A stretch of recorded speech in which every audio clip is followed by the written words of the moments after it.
జగదానందకారక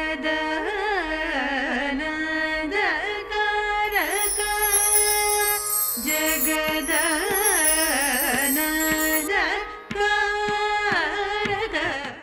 శాంతము లేక సౌఖ్యము లేదు సారసాదళ నయన అన్నాను అనుకోండి, తొందరగా పట్టుకుంటుంది. ఏది మిమ్మల్ని తొందరగా పట్టుకుందో అది మిమ్మల్ని ఆలోచింపచేస్తుంది. ఏది మీరు తొందరగా పట్టుకున్నారో దాన్ని మీరు ఎక్కువ మాటలు పలుకుతారు. ఏది మీరు ఎక్కువ మాటలు పలికారో అది పరమేశ్వరుడు మీకు ఇచ్చిన స్వరపేటిక వినియోగించుకున్న తీరుకి ఒక ప్రయోజనంగా, ఒక కొలబద్దగా ఈశ్వరుడి చేత రేపు లెక్కలోకి తీసుకోబడుతుంది. మీరు త్యాగరాజస్వామి వారి కీర్తన నాలుక మీద ఎక్కువ నర్తించిందనుకోండి, మీరు పరమేశ్వర స్తోత్రం చేశారు అని లెక్కలోకి తీసుకుంటారు. మనకి శాస్త్రమనందు ప్రమాణములు ఉన్నాయి. మొట్టమొదటిది శృతి, వేదము ప్రమాణం. వేదము తర్వాత స్మృతి ప్రమాణం. స్మృతి తర్వాత శిష్టాచారం, పెద్దల యొక్క నడవడి ప్రమాణం. పెద్దల యొక్క నడవడి కూడా నువ్వు చూసుండకపోతే అంతరాత్మ ప్రమాణం. ఆఖరణ నువ్వు ఉపయోగించుకోవలసినది అంతరాత్మ ప్రబోధం తప్ప మొదటి ప్రమాణము అంతరాత్మ ప్రబోధము కాదు. ఇవాళ తిరగబడిపోయింది. మొదటి ప్రమాణం ఏమైపోయింది? అంతరాత్మ ప్రబోధమైంది. అన్నీ తిరగవేశాం మనం. ఎప్పుడైతే ప్రమాణాలన్నీ తిరగవేసి విడిచిపెట్టడం మొదలెట్టామో మన జీవితాలు మనవి అభద్రతలోకి జారిపోయాయి. ఏనాడు శాస్త్రాన్ని తిరస్కరించి బతకడం మొదలుపెట్టామో ఆనాడు మన మనసులో కల్మష భూయిష్టములు అయ్యాయి. ఏది ఎంతవరకు ఎలా వాడుకోవాలో మనకు వచ్చిన నాడు మనసులన్నీ కూడా పవిత్రములై ఉంటాయి, అమృతభాండములై ఉంటాయి. జీవితాలన్నీ కూడా ఆదర్శవంతములై ఉంటాయి. ఈ మాట వ్రాయవచ్చా? నియమం లేదు. ఈ మాట ఇలా వ్రాయకూడదా? నియంత్రించేవాడు లేడు. ఈ పాట ఇలా వ్రాయవచ్చా? నియంత్రించేవాడు లేడు. ఈ పాట ఇలా పాడవచ్చా? నియంత్రించేవాడు లేడు. స్వేచ్ఛ. కాబట్టి శంకర భగవత్పాదులు ఒక్క మాట వేస్తే అంత దూరం ఉంటుంది ఆయన ఉద్దేశం. సంస్కృతి ఎవరి వలన నిలబడుతుంది? మహాత్ముల వలన. మీరు ఈ మాట బాగా జ్ఞాపకం పెట్టుకోవాలి. సంస్కృతి యొక్క ఉద్దీపనము, కళా రంజకత్వము, కళ ఉద్దీపింపబడము, సమాజము భద్రముగా ఉండడము ఎవరి చేతులలో ఉంటుంది? మహాత్ముల చేతిలో ఉంటుంది. ఈ దేశ గౌరవం దేనివల్ల వచ్చింది? ఈ దేశ గౌరవం దేనికి వచ్చిందంటే, త్యాగరాజస్వామి వారి కీర్తనలు 4 పాడారండి ఆవిడ అంటే, ఇక్కడి నుంచి అమెరికా వెళ్ళి 4 కీర్తనలు పాడితే దానికి దుశ్శాలుగా కప్పి గౌరవిస్తారు. త్యాగరాజస్వామి కీర్తన అంటే గొప్పతనం. కాబట్టి సంస్కృతి ఎక్కడున్నది? మహాత్ములు చెప్పిన మాటల యందున్నది. అవి నువ్వు పట్టుకోకపోతే నీ కర్మ. అమ్మ వండిన శ్రేష్టమైన అన్నం అక్కడుంది, అక్కర్లేదని వదులుకుంటే నీ కర్మ. త్యాగరాజస్వామి వారి కీర్తనలు నేర్చుకో, త్యాగరాజస్వామి కీర్తనల సాహిత్యం నేర్చుకో, త్యాగరాజస్వామి వారి కీర్తనలు పాడుకో, ముత్తుస్వామి దీక్షితర్ కీర్తన పాడుకో, ఒక రామదాసు కీర్తన పాడుకో, ఒక శ్యామశాస్త్రి కీర్తన పాడుకో. ఇవి నీ జీవితాన్ని తరింపచేస్తాయి. ఎప్పుడో ఎక్కడో ఎప్పుడో మనోరంజకత్వం కోసం ఒక పాట నువ్వు పాడుకోకుండా, ఒక పాట వినకుండా నువ్వు ఉండలేవు. అది మనుష్య జీవితంలో సహజం. కానీ నీ జీవితం అంతా ఆ పాటలే పాడడానికి, ఆ పాటలు వినడానికి కాదు. నీ జీవితాన్ని చక్కబెట్టుకోవడానికి, నీ జీవితాన్ని పండించుకోవడానికి నువ్వు ఉపయోగించుకోవలసి ఉంటుంది. అక్కడుంది సంగీతం మీద ఉండవలసినటువంటి లక్షణం అంతా. కాబట్టి శాంతము లేక సౌఖ్యము లేదు సరసాదళ నయన. ఒక్క మాట మహానుభావుడు ఎంత సారవంతమైన మాట ఇచ్చారు. నువ్వు ఏది చేస్తున్నావు కాదు, నువ్వు చిట్ట చివరికి ఆ శాంత స్థితిలోకి ప్రవేశించడం నువ్వు ఎంచుకున్న సాధన వలన నీకు రాకపోతే, ఎప్పుడూ ఉద్వేగపడడమే నీకు అలవాటైతే, ఎప్పుడు నీ మనసు వృత్తిని పొందుతూ ఉండడమే నీకు అలవాటైపోతే ఉపయోగం లేదు. ఎప్పుడో అప్పుడు నువ్వుగా ఏకాంతముగా ఒక్కడవై, నీ ఒక్కడవే ఈశ్వరుడితో కలిసి శాంతంగా, మనోవృత్తి లేకుండా, మనసు యొక్క అలజడి లేకుండా నీవు ధ్యానమునందు నిలబడగలిగితే అది సౌఖ్యము. ఆ శాంతము లేకుండా ఇక నువ్వు ఏది పట్టుకుని ఎన్ని చేసినా అది ఉపయోగం ఉందని నేను అనుకోను. శాంతము లేక సౌఖ్యము లేదు సారసాదళ నయన. ఆయన రామచంద్రమూర్తిని అడ్డుపెట్టి లోకానికి పాఠం చెప్పారు. ఎన్ని కీర్తనలు చేశారు! ఎంత సారవంతమైన కీర్తనలు! ఒక్కొక్క కీర్తన వెనక ఎంతంత భక్తో ఎంతంత ప్రబోధము. కాబట్టి సంస్కృతి సారవంతమైన గీతము, దాని స్వరము వీటి యందు నిక్షిప్తమైనది. అందుకని శంకరులు అన్నారు గతిగమ్మక గీతైక నిపుణే అన్న పేరుతో అమ్మవారిని పిలిచారు. బహుశः అమ్మవారిని అలా సంబోధించి ఎక్కడా మీకు కనబడదు. అంటే శంకరులకు సంగీతంలో ఉన్నటువంటి పరిజ్ఞానం ఎటువంటిదో చూడండి, వారి ఆర్తి ఎటువంటిదో చూడండి జగద్గురువులది. పరదేవత యొక్క నిర్హేతుకమైన కృపాకటాక్ష వీక్షణముల చేత లోకాన్నంతటినీ సమర్థవంతంగా ఒక్కొక్క ప్రత్యేకమైన మార్గంలో నడిపించడం కోసమని కారణజన్ములై ఉద్భవిస్తారు. వారి జీవితాల్ని పరిశీలనం చేసినప్పుడు వారికి అసలు కర్మ అనుభవించడం కోసం శరీరం తీసుకున్నవారు కారు అన్న విషయం సుస్పష్టంగా అర్థమవుతుంటుంది. కేవలం పరమేశ్వరుడు కొన్ని కోట్ల మందిని గత జన్మలలో చేసుకున్నటువంటి కర్మ అనుభవింపచెయ్యడానికి శరీరం ఇచ్చి పుట్టించినవాడు విసుగు చెంది, ఇలా కాదురా, నేను భగవద్గీత లాంటివి ఎన్ని చెప్పినా, నేను కృష్ణ పరమాత్మగా ఎన్ని లీలలు చేసినా వీళ్ళు నా మార్గంలోకి రాలేకపోతున్నారు, నడవలేకపోతున్నారని బహుశः మనలాంటి సాధారణమైన వ్యక్తిగా ఒక వ్యక్తిని పుట్టించి ఆయన ఎంత కారణజన్ముడై జీవనం చేస్తాడో మనకి నిరూపణం చేసి, అందులో కొంతైనా మనం అందుకునేటట్టుగా మన బుద్ధుల యందు ఆ అకుంఠితమైనటువంటి దీక్ష, ఆ ధృతి కలిగేటట్టుగా ప్రవర్తింపచేయడానికి పరమేశ్వరుడు చేసుకున్న నిర్ణయం యొక్క ఫలితమే మహాపురుషుల యొక్క జననము. కానీ మీరు గమనిస్తే మీకు ఒక విషయం అర్థమవుతుంది. ఒక మహాపురుష జననము జరగాలి అంటే ఆ వంశంలో పరమేశ్వరుణ్ణి పరమభక్తితో ఆరాధన చేసినటువంటి పెద్దలు ఎక్కడో ఎవరో ఉండాలి. అటువంటి పెద్దలు లేకపోతే మాత్రం ఆ వంశంలో పరమేశ్వరానుగ్రహ సంపన్నుడై చాలా గొప్ప వ్యక్తిగా, కొన్ని శతాబ్దములు దాటిపోయినా కూడా స్మరింపబడేటటువంటి వ్యక్తిగా మిగిలిపోయేటటువంటి కారణజన్ముడు ఉద్భవించడం జరగదు.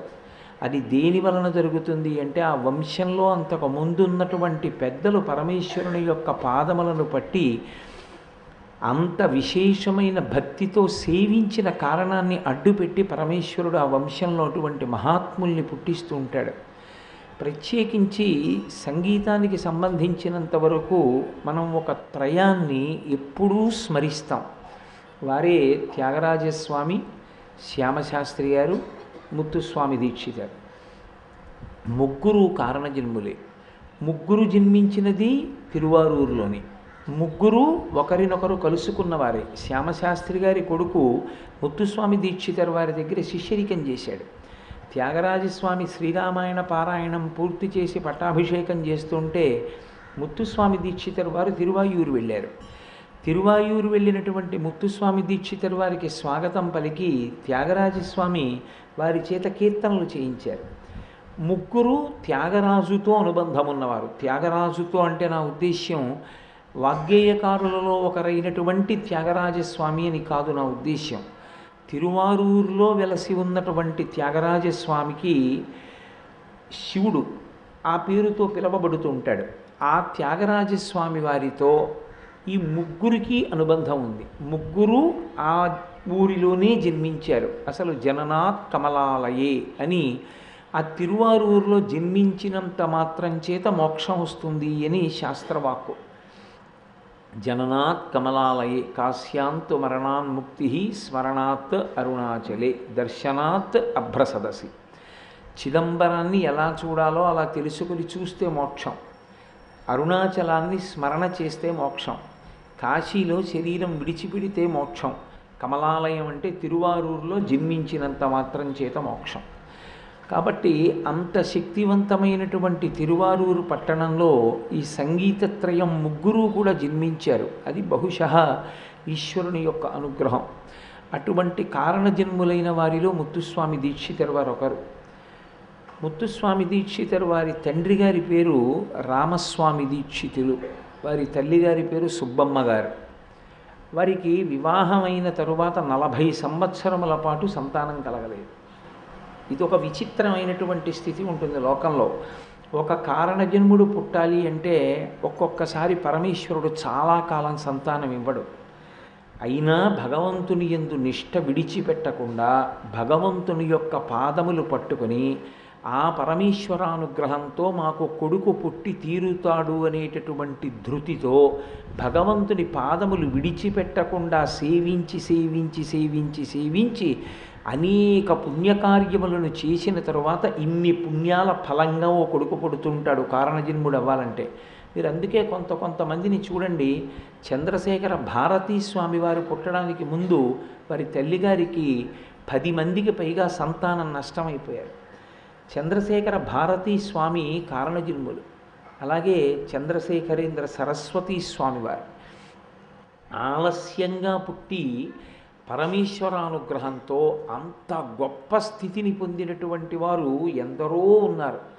ఆఖరికి జగద్గురువులైనటువంటి శంకర భగవత్పాదులు కూడా ఆ తల్లిదండ్రులకు అంత తొందరగా జన్మించలేదు.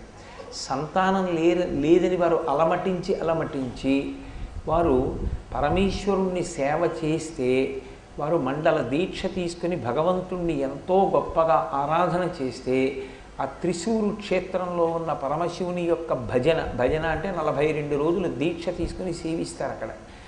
అలా దీక్ష తీసుకుని సేవించిన తరువాత కలిగినటువంటి కుమారుడు శంకర భగవత్పాదులు.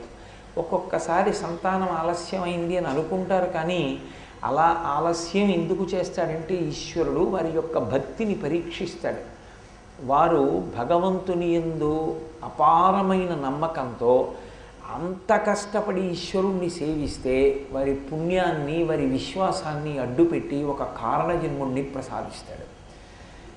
కనుక మహానుభావుడు రామస్వామి దీక్షితుల వారికి వారి భార్య గారు సుబ్బమ్మ గారికి వివాహమైనటువంటి 40 సంవత్సరముల పర్యంతం సంతానం కలగలేదు. కానీ ఆయనకి చిన్నప్పటి నుంచి కూడా సంగీతం అంటే విశేషమైనటువంటి మక్కువ. సంగీతం మీద మక్కువ అన్న మాటకు అర్థం ఏదో ఒక పాట పాడుకోవడము అని కాదు దాని ఉద్దేశం. ఏదో పాటని పాట కొరకు పాడుట, లేదా పాట పాడుట ఎందుకు అంటే 10 మంది మెప్పు కొరకు అన్న భావనతో చేసినది కాదు. గురుముఖతః సంగీతాన్ని నేర్చుకుని ఆ సంగీతంతో కూడుకున్నటువంటి గీతాలాపన చేత శాంతస్థితిని పొంది తను అద్వైతమునందు ఓలలాడ్డం కోసమని చెప్పి సామవేదాంతర్గతమైన సంగీతమును సాధనంగా స్వీకరిస్తారు కొందరు. స్వీకరించి చాలా తొందరగా ధ్యాననిష్టయందు ప్రవేశించి అద్వైతానుభూతిని పొందుతారు. అటువంటి ప్రయత్నం చేసిన వారిలో రామస్వామి దీక్షితుల వారు ఒకరు. వారు వీరభద్రయ్య గారని వారి గురువు గారు వీరభద్రయ్య గారికి చాలా శుశ్రూష చేసి వారి దగ్గర సంగీత విద్యనంతటినీ కూడా చాలా జాగ్రత్తగా వ్యాకరణ జ్యోతిష ఇతర శాస్త్రములతో కలిపి నేర్చుకుని అంత జాగ్రత్తగానూ అనుష్ఠానం చేశారు, అంత జాగ్రత్తగానూ సంగీతం పాడేవారు. ఆయనకి తృష్ణ తీరలేదు, ఇంకా సంగీతం నేర్చుకోవాలనేటటువంటి కోరిక ఆయనలో ఉండిపోయింది. ఒకసారి గురువుగారితోనే సంప్రదించారు, నాకు ఇంకా నేర్చుకోవాలనుంది, నేను ఎక్కడ నేర్చుకుంటే బాగుంటుంది. వీరభద్రయ్య గారు జవాబు చెప్పే లోపల వారు ఉన్నటువంటి గ్రామం మళ్ళని. అక్కడికి అకస్మాత్తుగా ఒక వృద్ధుడు వచ్చాడు. వారు చర్చ చేస్తూ ఉండగా అదే ఈశ్వరుడు, అదే ఈశ్వర సంకల్పం. ఒక వృద్ధుడు వచ్చి అన్నాడు, మీరు ఇక్కడ కాదు, మీరు బయలుదేరి మధ్యార్జునం వెళ్ళిపోండి. మధ్యార్జునంలో మీకు సంగీతంలో ఒక మంచి గురువు లభిస్తాడు, ఆయన దగ్గర మీరు ప్రౌఢిమని సంపాదించండి అన్నారు. ఆయన వెంటనే మధ్యార్జున క్షేత్రానికి వెళ్ళిపోయారు. దక్షిణ దేశంలో ద్రవిడ దేశంలో మధ్యార్జున క్షేత్రానికి ఒక ప్రత్యేకమైనటువంటి ప్రతిపత్తి. ఎందుచేత అంటే శైవాగమంలో శివాలయానికి చుట్టూ ఏ దిక్కున ఏ దేవాలయం ఉండాలని నిర్ణయం చెయ్యబడిందో ఆ దేవాలయాలు ఆ ప్రాంగణంలో ఉపాలయాలుగా ఉంటాయి. కానీ ఒక్క మధ్యార్జున క్షేత్రానికి మాత్రం ఈ ఆలయాలు అన్ని దిక్కులా వెలసి ఉన్నాయి. ఈశాన్యమునందు నటరాజస్వామి ఉండాలి నియమం. ఈశాన్యమునందు ఉండవలసినటువంటి నటరాజస్వామి దేవాలయం ఆ దేవాలయానికి ఈశాన్య దిక్కునుంది. అలా శైవాగమం ప్రకారం శివాలయానికి ఏ దిక్కున ఏ ఆలయాలు ఉండాలని నిర్దేశింపబడిందో ఆ ఆలయాలన్నీ మధ్యార్జున క్షేత్రానికి తమంత తాముగా ఆలయం చుట్టూ ఉన్న ఊళ్ళలో వెలిసాయి. అసలు యథార్థానికి శివాలయం లోపల ఉండేటటువంటి శివలింగాన్ని మహాలింగం అని పిలుస్తారు. ఏ గుళ్ళోనైనా సరే శివలింగానికి మహాలింగం అని పేరు. కానీ మహాలింగము అన్న పేరుతో విశ్వవిఖ్యాతి చెందినటువంటి శివలింగం మధ్యార్జున క్షేత్రంలో ఉంది. మధ్యార్జున క్షేత్రం అంటే ప్రత్యేకించి కంచికామకోటి పీఠాధిపత్యం వహించినటువంటి ప్రాతస్మరణీయులు మహాపురుషులు, ఈ భూమి మీద నడయాడిన దైవం, అపర శివావతారులు, ఇంకొక శంకర భగవత్పాదులు, 100కి 100 రూపాయల సన్యాస ధర్మాన్ని పాటించిన మహాపురుషులు చంద్రశేఖరేంద్ర సరస్వతి మహాస్వామి వారికి ప్రాణం. వారు ఎన్నో చాతుర్మాస్యాలు చేశారు. అక్కడ స్థల వృక్షం అర్జున వృక్షం, తెల్ల మద్ది చెట్టు. అది అచ్చు తెల్లటి ఒళ్ళున్న వ్యక్తి నిలబడితే ఎలా ఉంటుందో అలాగే ఉంటుంది ఆ చెట్టు.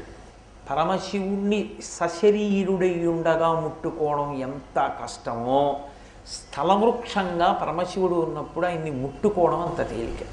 వృక్ష రూపంలో ఉంటాడు ఆయన. అందున తెల్లమద్ది చెట్టు సాక్షాత్తు శివస్వరూపం అని చెప్తారు. అది నిజంగానే అంత తెల్లగా ఉంటుంది దాని కాండం. కాబట్టి మధ్యార్జున క్షేత్రం అంత గొప్పది. ఇప్పటికీ వర్షం కావాలంటే మన శ్రీకాళహస్తిలో మహామృత్యుంజయ లింగానికి ఎలా అభిషేకం చేస్తారో అలాగే మధ్యార్జున క్షేత్రంలో అభిషేకం చేస్తారు వర్షం కోసం.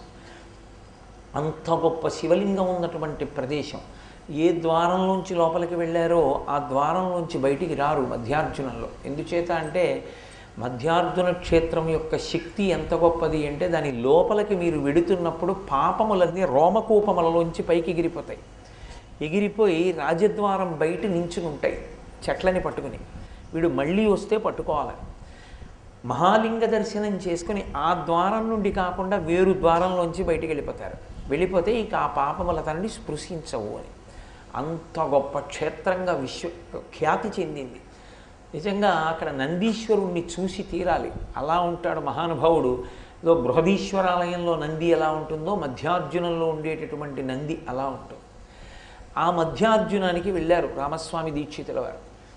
వారి అదృష్టం అక్కడ వెంకట వైద్యనాథ దీక్షితులు అనబడేటటువంటి ఒక మహాపురుషుడితో ఆయనకి పరిచయం ఏర్పడింది.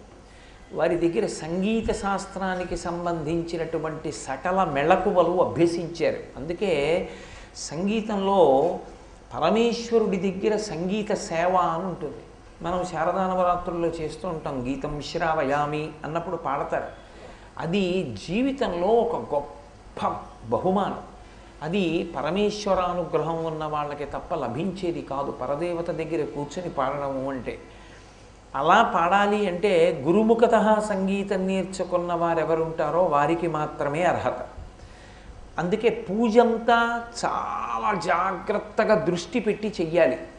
మనసు బడలిపోతుందేమోనని రాజోపచారంలోకి వచ్చేటప్పటికి గీతం శ్రావయామి అన్నప్పుడు కేవలం సంస్కృత భాషలోనే గీతం పాడక్కర్లేదు, దేశ భాషలందు పాడవచ్చు, తెలుగు కీర్తన పాడవచ్చు, దోషమేం లేదు. కానీ పూజ దేశ భాషలో చేస్తానంటే మాత్రం అంగీకరించారు. సంస్కృత భాష యందు మాత్రమే పూజ. రాజోపచారం దేశ భాషలో చెయ్యొచ్చు, కానీ సంగీతం మాత్రం గురుముఖత నేర్చుకుని ఉండాలి.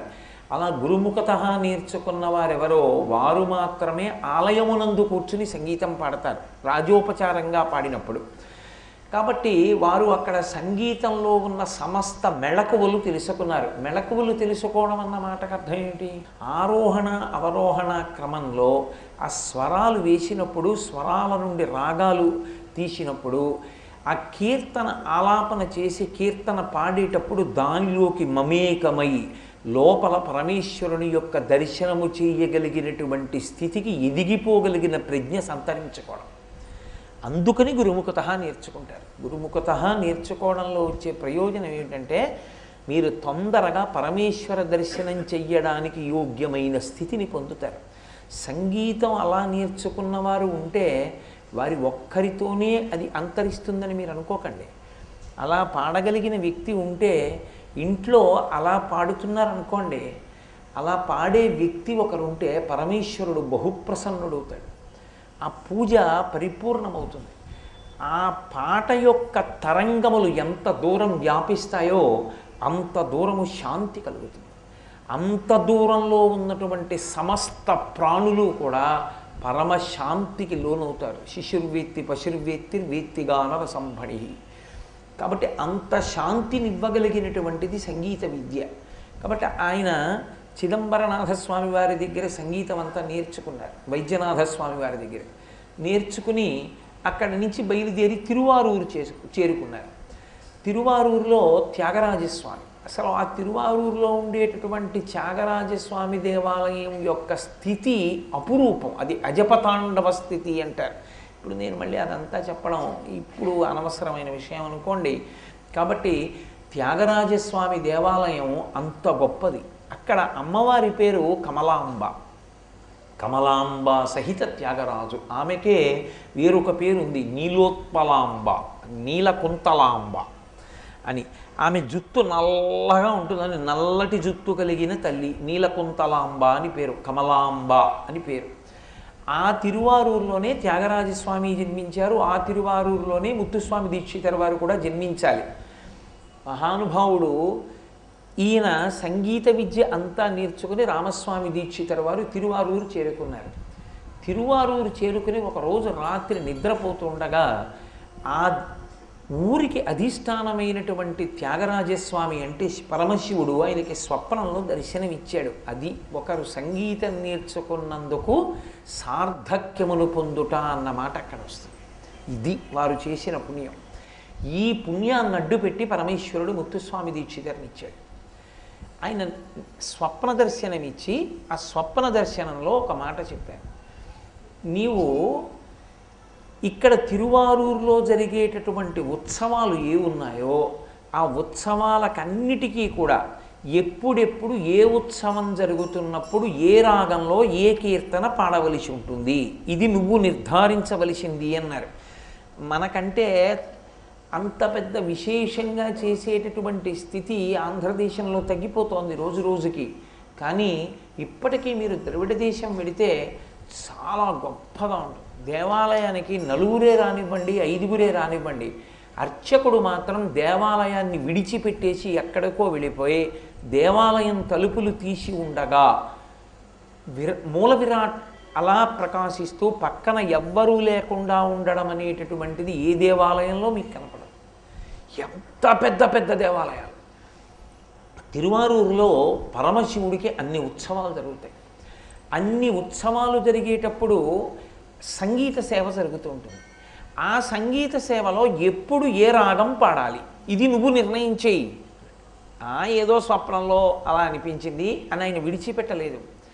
ఆయన ఎంతో శ్రమ చేసి తిరువారూరులో త్యాగరాజస్వామి వారికి జరిగేటటువంటి ఉత్సవాలలో ఎప్పుడెప్పుడు ఏ కీర్తనలు ఏ రాగంలో ఎలా పాడాలి అన్నది రామస్వామి దీక్షితుల వారే నిర్ణయం చేశారు. రామస్వామి దీక్షితుల వారు తిరువారూరులో ఎలా జరగాలని నిర్ణయం చేశారో ఇప్పటికీ సంగీత సేవ అంతా అలాగే జరుగుతుంది ఇవాళకి కూడా. అది రామస్వామి దీక్షితుల వారి నిర్ణయం. ఆయన పరమశివుణ్ణి ఆరాధన చేశారు. 40 సంవత్సరములు దాటిపోయి సంతానం కలగలేదు. ఆయన అక్కడి నుంచి వైద్యనాథీశ్వరుడి యొక్క దేవాలయానికి చేరుకున్నారు. వైద్యనాథీశ్వరుడు అని మనం చిదంబరం నుంచి శీర్ఘాళి దాటి అక్కడ తిరుక్కడయూరు వెళ్ళేటటువంటి మార్గంలో ఉంటుంది. ఆ వైద్యనాథీశ్వర దేవాలయానికి ఉన్న గొప్పతనం ఏమిటంటే ఆయన 2 రోగములకు జవాబు చెప్తాడు. ఒకటి సంసారాంతర్గతమైనటువంటి సమస్యలు, భవరోగము అని పిలవండి. సంసారమునందు మునిగి ఉండుట, పరమేశ్వరుని అందుకొనలేకపోవుట, ఈ కారణం చేత మీరు వెళ్ళి సేవించినా ఆయన భగవంతుణ్ణి పట్టుకోగలిగిన ప్రజ్ఞ మీకు ఇస్తాడు. 2 శరీరమునందు ఏమైనా అనారోగ్యంతో ఉన్నవాళ్ళు వైద్యనాథీశ్వరం వెళ్ళి దర్శనం చేసినా ఆయన మీ శరీరంలో ఉన్న అనారోగ్యం ఏమిటో తెలుసుకోగలిగినటువంటి ప్రజ్ఞ పొందిన వైద్యుడితో మీకు పరిచయం చేస్తాడు. సనాతన ధర్మం ఎప్పుడూ అలాగే మాట్లాడుతుంది. కాబట్టి ఆయన వైద్యనాథీశ్వరుడై ఉంటాడు. అంగారక క్షేత్రం. ఆ వైద్యనాథీశ్వర దేవాలయంలో ఉండేటటువంటి సుబ్రహ్మణ్యేశ్వర స్వామి వారికి ముత్తుకుమారస్వామి అని పేరు. ముత్తు అంటే ముత్యం తమిళ భాషలో, ముత్తుకుమారస్వామి అంటే ముత్యం లాంటి కుమారస్వామి అని. పరమశివుని యొక్క కుమారుడు కనుక ఆయనకి కుమారా అని పేరు. ముత్యం లాంటి కొడుకు. ఏదో జానపదులు పాడుతుంటారు, చిట్టి ముత్యం పుట్టే సీత కడుపున్న స్వాతివానలు కురిసే సముద్రాల కొరకు అని. కాబట్టి ఆయన ముత్తుకుమారస్వామి. అమ్మవారి పేరు బాలాంబ.